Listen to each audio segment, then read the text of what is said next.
अक्कलकोटचे स्वामी, शिर्डीचे साई, रुपेश रावांचं नाव घेते, होणाऱ्या बाळाची आई.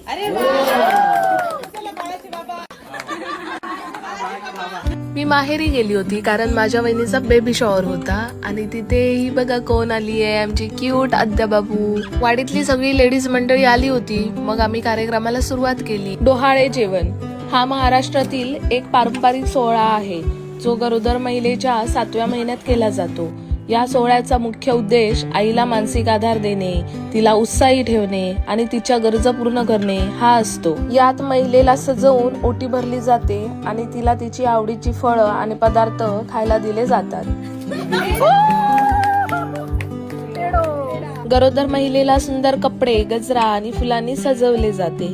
तिला उत्साही आणि आनंदी ठेवून बाळंतपणासाठी तयार केले जाते आणि तिला मानसिक आधार देणे हा त्यामागचा उद्देश असतो. डोहाळे जेवण हा मराठी संस्कृतीतील एक सुंदर आणि महत्त्वाचा पारंपरिक सोहळा आहे जो स्त्रीच्या गर्भावस्थेतील महत्त्वाच्या टप्प्यांचे प्रतीक आहे.